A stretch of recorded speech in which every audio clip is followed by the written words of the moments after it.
Magandang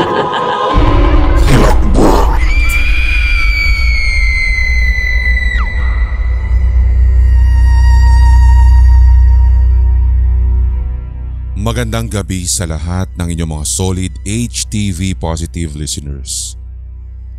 Ako po si Karen. More than 2 years na po ninyong silent listener. Ginagawa ko pong pampagising ang pakikinig sa inyong mga kwento habang ako ay nagtatrabaho online. Kahit sa paggawa ng mga household chores ko, kayo po ang background ko.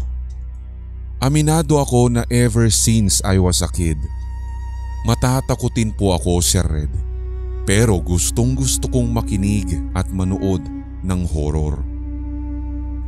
Ang mga sumusunod na kwento at karanasan ay matagal ko na pong gustong i-share. Nagkataon lang na isang upuan ay nabigyan ko ito ng oras. Ang mga pangalan na mababanggit ko rin dito ay hindi nila tunay na pangalan. Ang una ko pong ibabahagi ay ang kauna-unahan ko rin pong karanasan sa paranormal. Taong 1990 at ako po ay grade 6. Mag-isa lamang ako noon sa bahay ng umagang iyon. Naglilinis lamang po ako sa baba sapagkat ito yung inutos sa akin ng aking ina. Nang bigla na lamang akong mapatigil dahil may nadinig po akong tunog mula sa second floor. Ang tunog po niya, Sir Red, ay para pong hinihilang monoblock chair. Parang nilalaro at kumakaskas talaga sa kahoy na sahig. Nung unang beses na madinig ko iyon, binaliwala ko lamang at nagpatuloy ako sa aking paglilinis. Nang marinig ko na naman, hindi ko na lamang pinansin dahil gusto ko po matapos na ang inutos sa akin.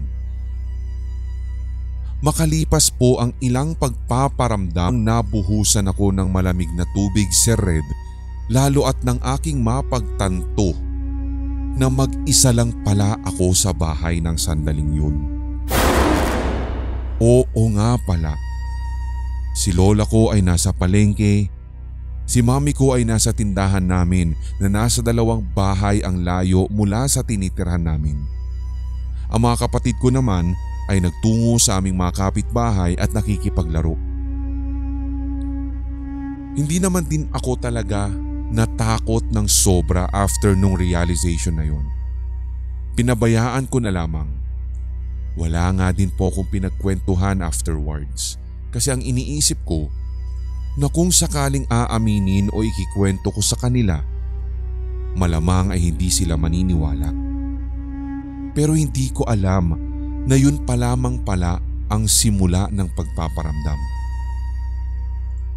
Ang madalas ko nang nadidinig after po nito, Sir Red, ay yung tunog ng kabayo ng plancha namin.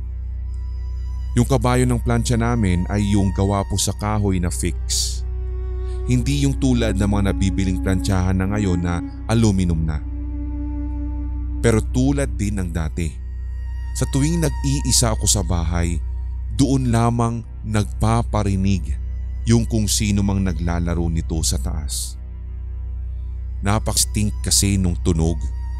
Hindi naman yun yung tipong tunog na langit-ngit na kahoy kapag may naglalakad.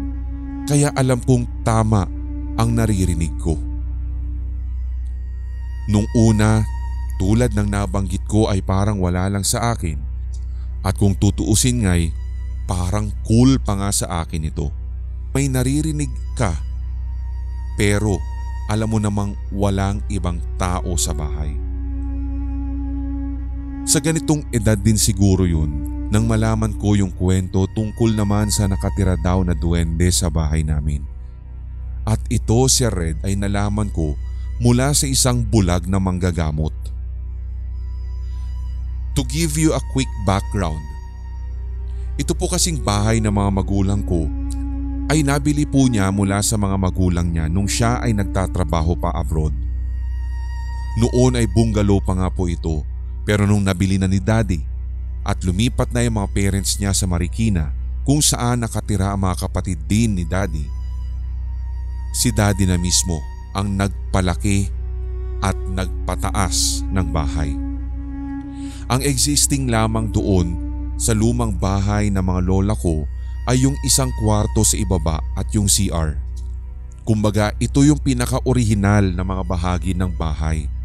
And the rest, pinapalitan na po ni Daddy. Mula nang lumipat kami dito sa bahay namin, madami na din kaming kamag-anak na nakikitira. Mga mag-aaral dito sa Lucena City na galing sa Mauban, Quezon, o kaya naman yung mga kamag-anak namin na may sakit at kapag may nasa ospital na kamag-anak, yung ibang mga nagbabantay ay dun muna nakikitulog sa amin. At kadalasan kapag nadi-discharge na sa ospital at inaabot na po sila ng hapon, sa bahay na muna sila tumutuloy at kinabukasan na sila uuwi sa bayan. Sa pagpapatuloy ng kwento ko tungkol sa duwende, yung pinsan ko noon na nagkaroon ng kidney failure at kailangang i-dialysis ay sa amin din po muna tumuloy. Yung kwarto ko ay ipinagamit ko muna sa kanya at maging sa asawa niya. Sa pagkakatanda ko, lumapit din po sila at humingi ng tulong doon sa sinasabi kong albularyo o yung manggagamot na bulag sa pagbabakasakali na meron po siyang maitulong sa kondisyon ng pinsan ko. Itong nasabing manggagamot na ito ay tiga Mauban, Quezon, ang bayan ni na Mami at Daddy. Kilala nung manggagamot si na Mami. Ang nakakapagtaka po dito, hindi pa man siya nakakapunta sa bahay. And given the fact na bulag po siya, kinilabutan kami nang ma-describe niya yung eksaktong bahagi ng bahay namin kung saan niya nakikita ang duwende. Ayon pa sa kanya, paminsan ay tumatambay daw sa tuktok ng hagdan namin at doon umuupo yung duwende.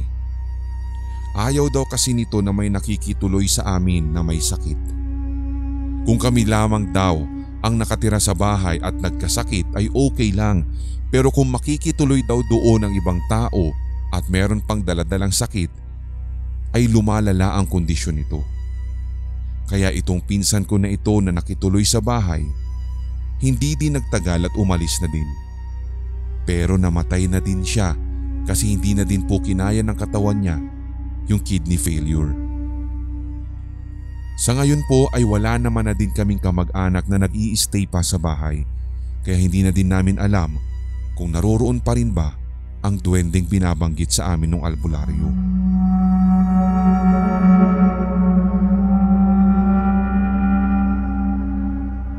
Ito naman pong susunod ay kwento naman ni Tito Al na kapatid ni Mami. Ang kwarto po niya ay yung existing o yung original na kwarto mula pa sa lumang bahay nila Lola. Pero mas gusto niyang matulog doon sa sofa bed sa living room para at least habang nagpapaantok ay makakapanood daw siya ng TV. Yung sofa bed na iyon ay facing sa hagdan kung saan nandun daw sa tuktok yung duwende na ayaw na may nakikituloy sa bahay namin, lalo yung may sakit. Sa ilalim ng hagdan, andun yung TV. Isang gabi, may nakita daw yung tito ko na isang binti na umaakyat daw sa hagdan. As in literal daw na binti lang ang nakita niya at hindi yung mismong paanan. Siyempre nung una, kinilabutan siya hanggang sa nakasanayan na din daw po niya ang pagpapakita ng ganun. Kahit daw po sa mismong ospital kung saan siya nagdo-duty ay may nakikita daw siya mga figura sa loob din mismo ng doctor's quarter. Hindi na din naman daw niya na-describe kung anong itsura ng mga nakikita niya. Basta't ang malinaw, nakikita niya ang hulma ng katawan na nakatayo. Minsan pa nga daw po ay may nakahiga o dumadaan-daan lamang daw sa harap niya. Marahil nagsisinungaling lamang po si Tito Al. Sinasabi lamang niya yan para hindi po kami matakot. Hindi naman din imposible na may makita siya sa ospital dahil ako man po ay may sarili ding karanasan na paranormal sa ospital kung saan din ako nagtrabaho.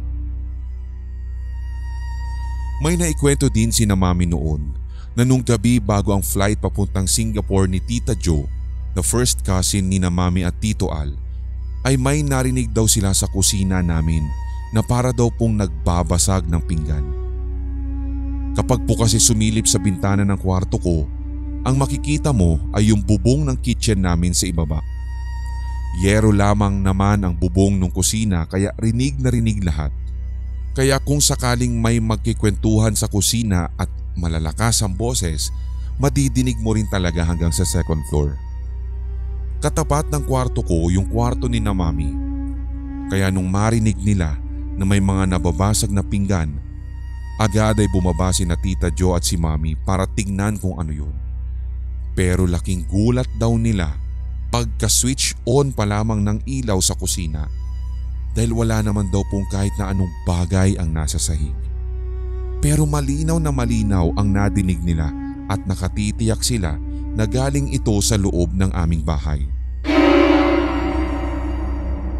May naikwento din si Mami noon tungkol sa isang kasister niya sa Handmaids of the Lord. Nang minsan daw na nasa bahay namin yung prayer meeting ng group nila, ay hindi agad nakakapasok yung isang member. Andun lang daw sa labas ng gate namin at nakatingin lang sa terasa sa itaas.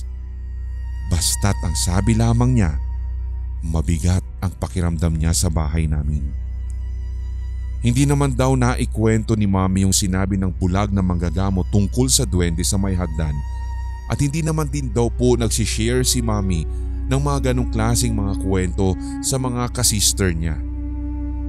Lalong-lalo na yung na-experience ko nung una na parang may hinihilang monoblock chair, yung umuugang kaba-kabayo ng plancha at yung mga nababasag na pinggan sa kusina. Yung mga ganong topic daw kasi ay hindi na dapat ikwento sa iba. Malamang ay wala ding maniniwala. Kaya kami-kami na lamang po ang nakikwentuhan sa loob ng bahay at talagang sa amin na lamang po paminsan nananatili ang mga kwentong yun. So nung nag-college na ako, saka ko lamang din po na ikikwento sa ibang mga friends ko at kasama sa duty ang mga karanasan kong ito. Yung second cousin ko na nakatira sa amin nung nagka-college na siya, si Ate Eden, kapatid siya nung pinsan ko na may kidney failure, ay meron din pong karanasan. Sa tansya ko ay may 2 taon na din siyang nakikitira sa amin. Inihanap na lamang siya ng mother niya ng malilipatan dahil daw po natatakot yung pinsan ko sa nasabing duwende na nakatira sa bahay namin. Fully aware din po kasi siya doon. Ang kwento din po niya nung bumisita siya kay Mami at since sanay naman na rin po siya sa bahay dahil nga nakatira naman na siya doon, dire-diretso na siyang pumapasok sa gate. Nakita daw niya si Mami na pumasok sa main door kaya sinundan daw po niya. Nakita pa nga daw po niya na umakyat sa hagdan si Mami papunta po sa second floor. So sumunod na lamang siya. Tinatawag niya si Mami sa pangalan. Pero pagdating niya sa taas, hinanap po niya sa 3 kwarto maging sa terrace si Mami. Wala daw siya dun. Wala siyang nakita. Kaya agad siyang bumaba at tumuloy na lamang sa kusina. Nagulat na lamang daw siya sa Red nang makita si Mami na naroroon sa kusina at nagluluto ng aming pananghalian. Mag-isa lamang pala si Mami nun sa bahay dahil kaming lahat na magkakapatid ay nasa school pa nang maganap ito.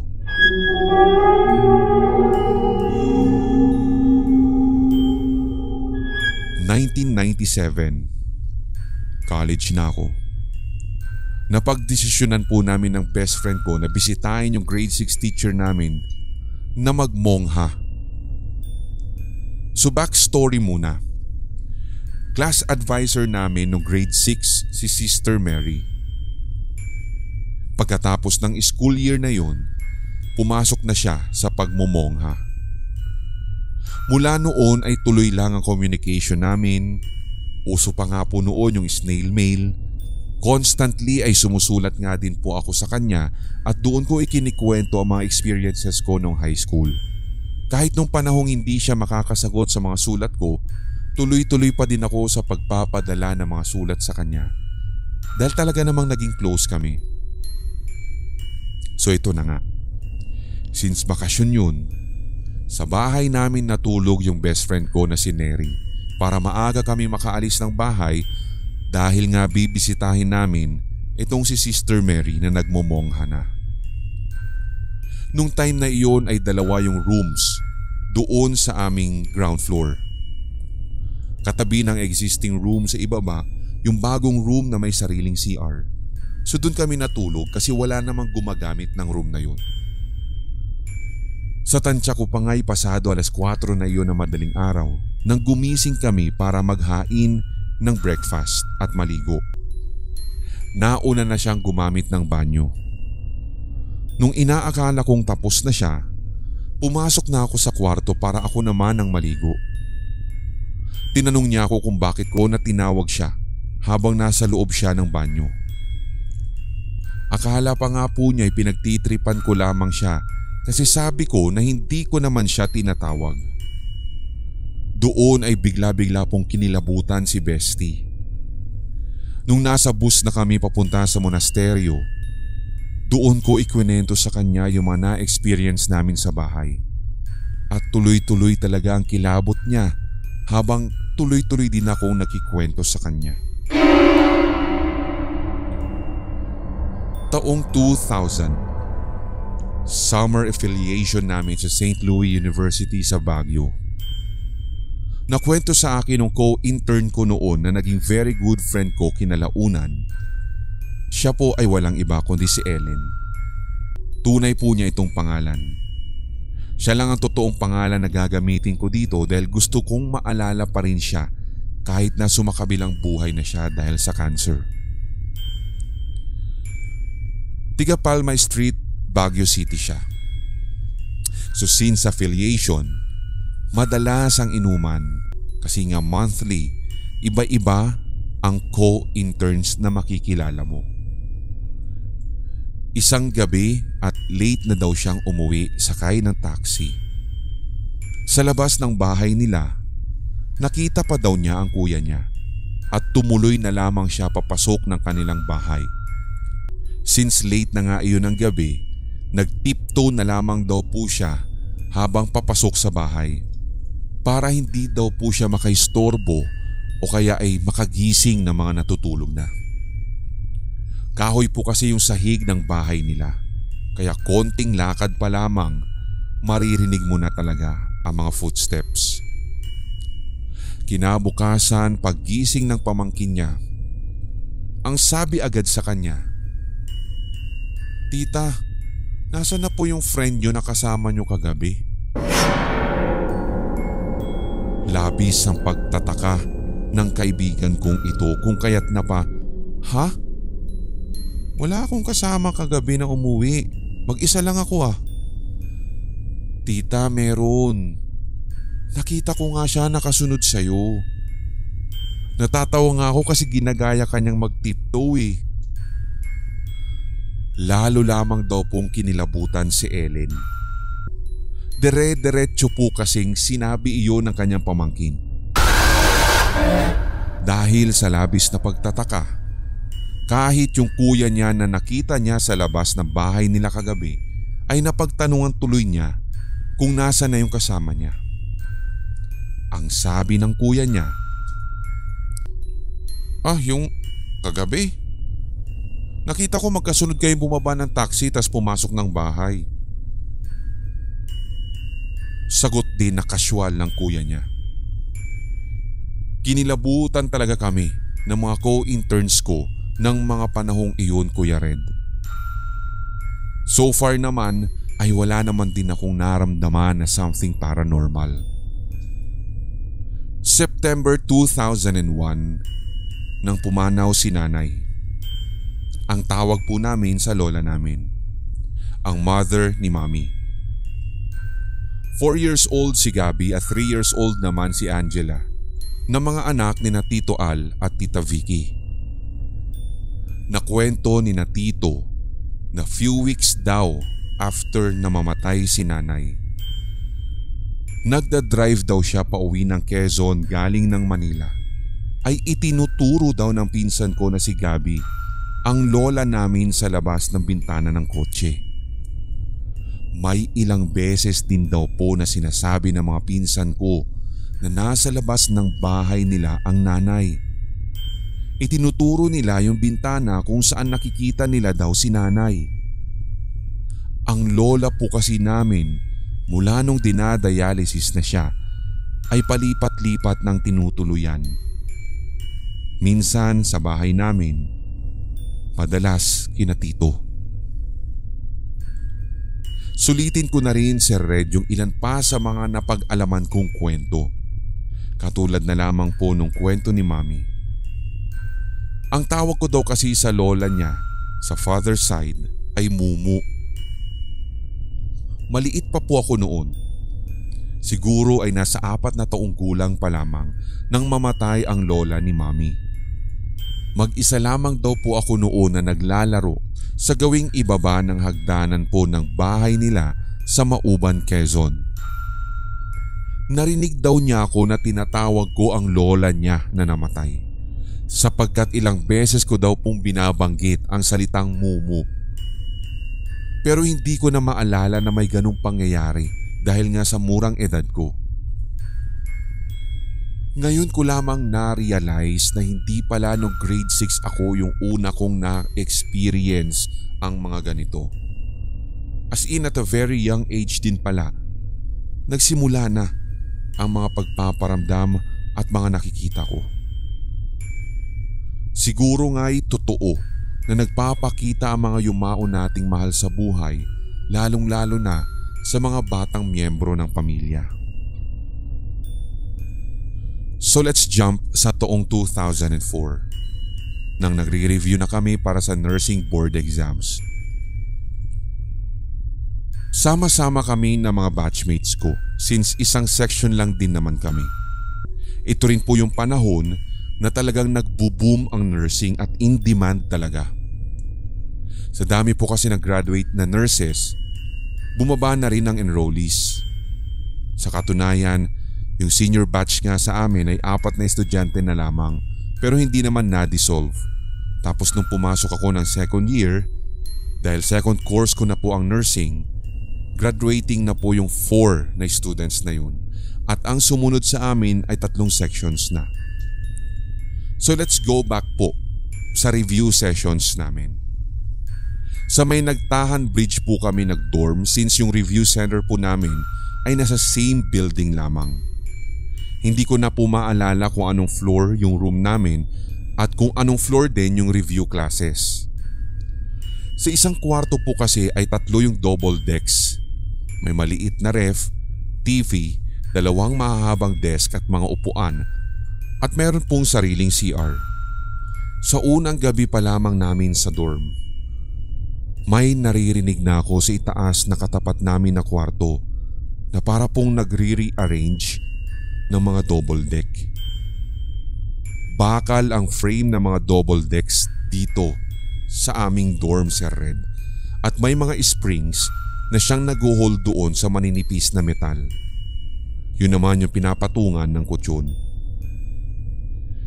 Hindi ko pinansin nung unang madinig ko yun. Iniisip ko lang na baka nga ayaw nila yung arrangement ng double decks sa mga kwarto, kaya malamang yung mga kapwa namin na nagre-review ay naisipang ilipat ang mga pwesto nung gabing yun. Hindi ko po sinabi sa mga kasamahan ko. Malaki ang bawat floors. 4 na rooms ang na-occupy ng school namin. Yung ibang rooms ay iba-iba ng schools na nagre-review din for the boards. Ang mga sumunod na araw, ganun pa rin. Hinihila na naman nila yung mga double decks nila at may particular pong oras. Doon ako nagtataka. Kung kailan 12:00 ng hating gabi talaga, Sir Red, ay saka mo maririnig yung mga yun. Nang nakailang araw na kami sa dorm, doon ko na po talaga isinare sa mga kasamahan ko sa room yung mga naririnig ko. As in kinati talaga yung dila ko at hindi ko na mapigilang ilabas ang kwentong ito sa bibig ko. Nang maikwento ko nga sa kanila, napapaawang na lang ang kanilang mga bibig. Dumating pa nga sa punto na hindi lang ako nag-iisang nakakarinig nun. Maging sila pala ay nadidinig din ang naturang ingay. Lahat kami napipilitan ng matulog kapag malapit na ang alas 12. Hindi ko na maalala kung ilang linggo kami doon sa dorm para sa review, pero nung last day ng review namin, doon na ako nag-decide na tanungin yung mga nag-o-occupy ng room namin sa itaas. Nagpasama pa nga ako sa 5 roommates ko. Kinatok namin yung room doon at meron pong bumungad sa amin na isang student nurse na nagre-review din para sa board.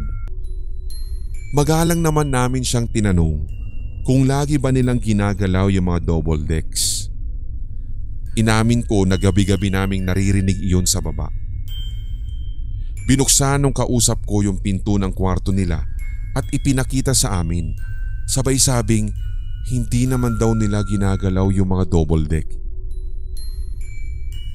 Kinilabutan din daw po siya sa revelasyon kong yun. Yung katabi nga pala naming room ay mga classmates din namin.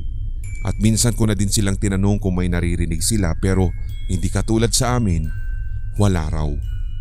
Kasi kahit papaano, dapat ay may madidinig din sila kahit na kami talaga yung direkta na katapat ng room sa itaas. May mga kwento pa nga din kaming naririnig noon na may sumasabay daw sa elevator na multo. Pero sa awa naman ng Diyos ay wala po kaming naranasang ganoon. Kaya kapag may lalabas ng room, lagi kaming body-body. Kumbaga walang lalabas ng mag-isa lang. Mahirap na kasi at baka may makisabay sa amin sa elevator na hindi naman tao. Taong 2005. Night duty ako, 10 PM sa medical ward bilang nurse. Luma yung building. Ground floor pa lang na ngayon kasi ay nirenovate na at pinapataasan pa. Mararamdaman mo na talaga. Bukod sa kalumaan, yung ang eerie ng lugar. Sa station namin, madalas idinadaan yung mga bangkay sapagkat nasa likuran lamang ng station namin yung morgue. Yung maliit na morgue ay nasa labas naman ng station. So ganito po yung setup nung nurses station. Pagkaliwa, may 2 magkatapat na male wards. Tapos yung pinto na papunta sa likod kung saan naroroon yung morgue. Pero kahit kailan, hindi ako nakaramdam, nakarinig o nakakita kahit na ano ng mga paranormal entity sa station na yun. Sa ibang facility pa ako ng hospital na iyon nakakita ng doppelganger. So balik po tayo sa night duty ko. Bumisita sa amin sa bahay si Tito Al kasama yung family niya. Siya yung tito ko na doktor na dati naming kasama sa bahay na may nakitang binti sa hagdan habang nanonood siya ng TV sa salas. Pagbaba ko ng hagdan, sinalubong ako ng pinsan ko na si Gabi na 7 years old na po nung panahong iyon. Nakatitig siya sa akin habang bumababa ako ng hagdan. Bale wala naman sa akin nung time na iyon yun. Sabi niya, pagkababa ko, "Ate, bakit wala kang ulo?" At black daw yung nakikita niya sa ulo ko. Siyempre, natakot ako matapos sabihin ng batang iyon ang bagay na talagang ayaw ko ring marinig. Obviously, hindi naman din nagsisinungaling ang ganong klaseng edad. Kaya lang, yung agad-agad na ganon ang pambungad o salubong sa pag-aalala, sa halip na dumire pa uwi sina Tito, ay inihatid nila muna ako sa trabaho at siniguradong nakapasok na ako sa gate bago sila umalis. Wala naman po kaming idea noon kung anong mga dapat gawin kapag nakikita ng mga walang ulo na taong buhay. Kaya tuloy lang ako sa duty nung gabing yun. Ikwento ko na lamang sa kasamahan ko sa duty yung nangyari bago ako pumasok sa trabaho at maging sila ay kinilabutan. Ngayon ko lamang naririnig dito sa hilakbot at sa sindak yung mga dapat gawin namin kapag may nakakita sa iyo na walang ulo. Isinasang tabi ko na lamang din yun pero nakakakilabot din pala talaga kapag ikaw mismo yung involved. Nang makapag-asawa na ako at kami na lamang ang nasa bahay sapagkat ang aking mga magulang at yung bunso kong kapatid ay nasa Amerika na habang yung kasunod ko namang kapatid ay nasa Middle East. Madalas na kapag ako ay nasa kusina at yung asawa ko naman ay nasa salas, maririnig ko siyang sisigaw ng bakit. Pupunta siya kung nasaan ako at tatanungin ako kung ano ang kailangan ko. Magtataka na lamang ako dahil hindi ko naman siya tinatawag. Narinig daw niya ang boses ko na ang sabi ay dear. Kasi yun yung endearment namin kahit nung mag-boyfriend-girlfriend pa lamang kami. Madalas mangyari yun. Minsan pa nga po, boses niya ang naririnig ko namang tumatawag ng dear. Iniisip ko kung bakit nagkakaganon. Kapag totoong tinatawag ko siya ay hindi siya nagre-respond. Pero kapag yung nanggagaya ng boses ang tumatawag ay mabilis pa sa 4:00 ang kanyang pag-respond. Lumalapit pa nga at kahit nananahimik lang ako sa ginagawa ko.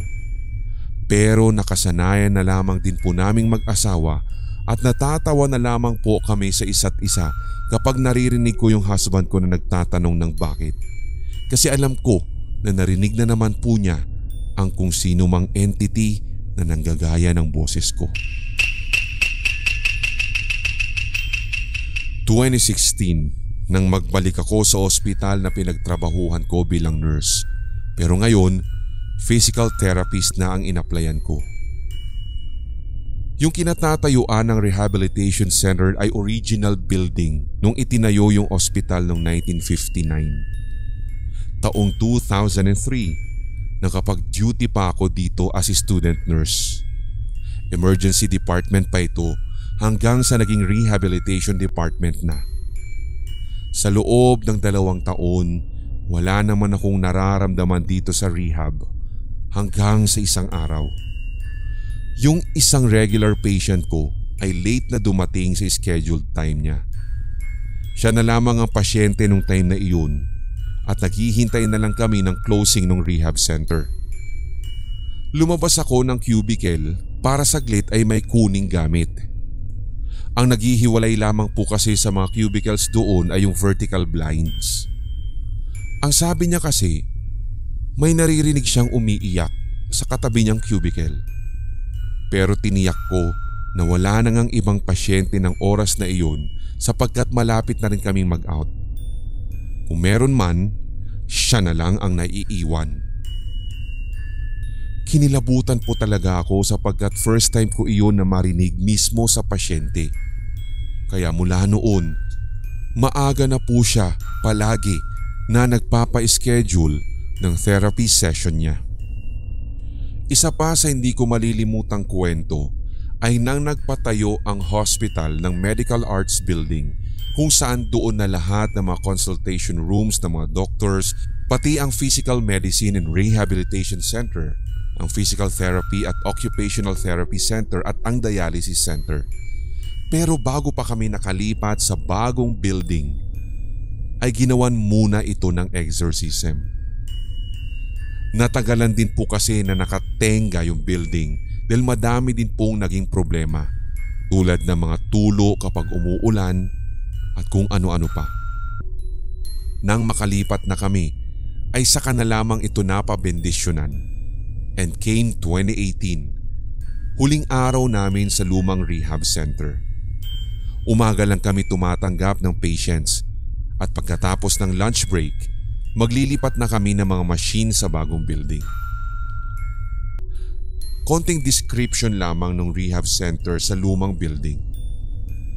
Pagpasok mo, doctor's clinic sa room sa kanan, tapos 2 cubicles na may vertical blinds ang nagdi-divide na kung saan nga yung isang patient ko na napapwesto sa gitnang cubicle ay yung kaninang nabanggit ko na nakarinig po ng umiiyak. Ito yung naikwento ko po kanina. Sa kaliwa naman mula sa entrance ay ang reception area. May cubicle sa likod, tapos sa labas nun ay yung mga upuan kung saan naroroon nakapwesto mga stroke patient na kayang nakaupo at yung iba na gamit na pang-e-exercise ng mga patients ang naroroon lang. So paglagpas doon, may madadaanan kang maiksing rampahan. Sa kanan ang traction room at sa tapat nun ang 2 CR na pangbabae at panglalaki. Sa kaliwa ng rampa ang occupational therapy room na may 2 mirrors na magkatapatan. Covered ang buong walls, may lababo sa labas ng OT room, nakatapat naman ng lockers namin.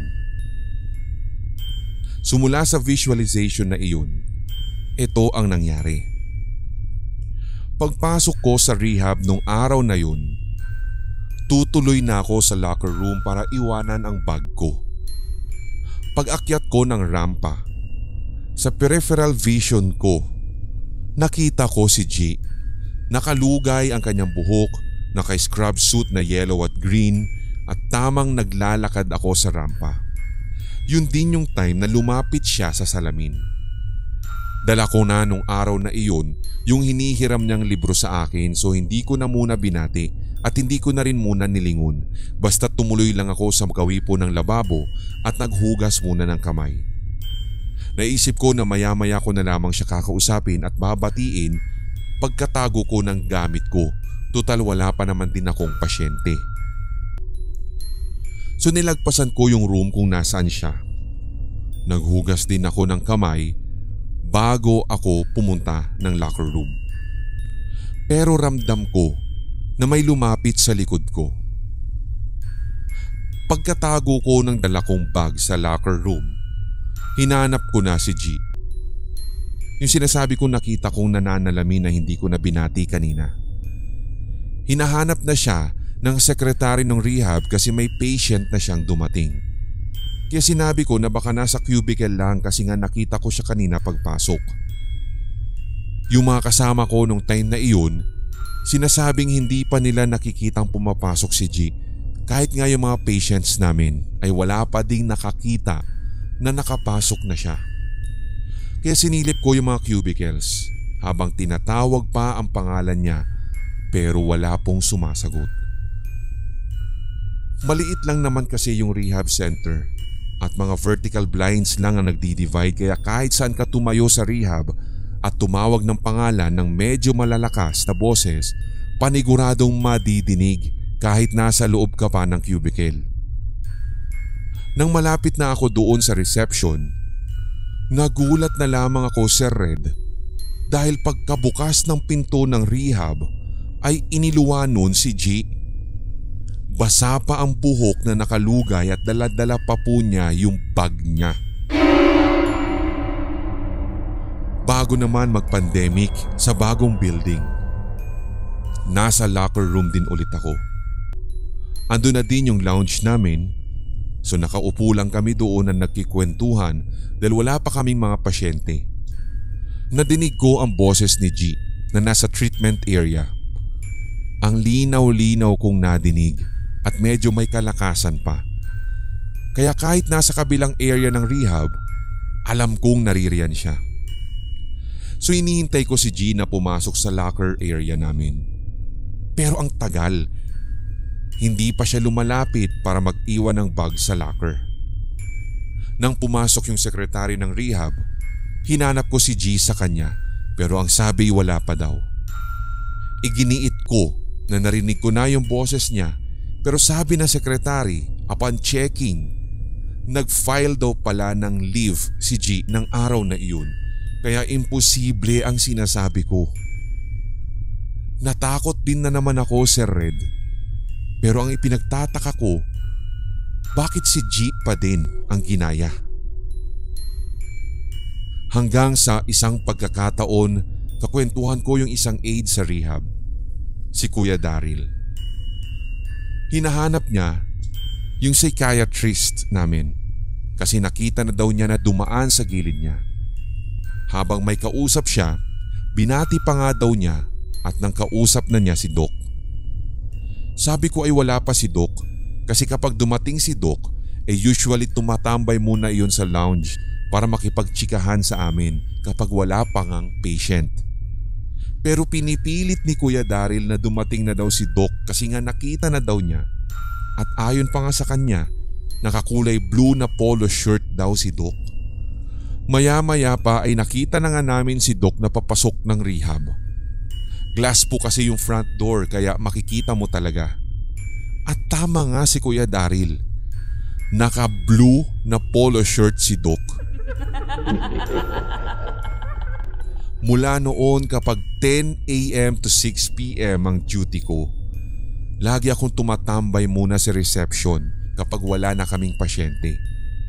Kapag kasi wala ng patients, lights off na ang buong rehab area.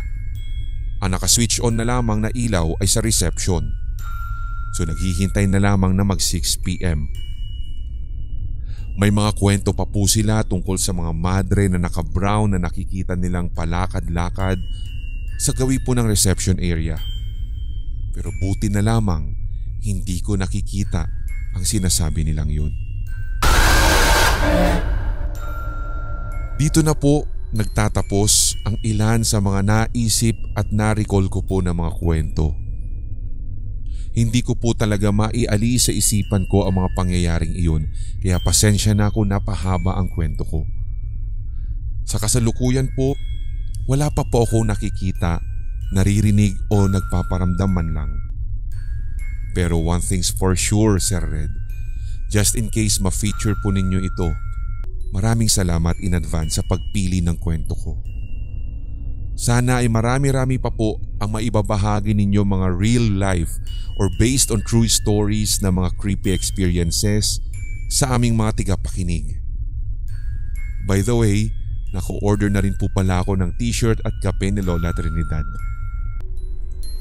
Once again, silent listener no more. Ako po si Karen.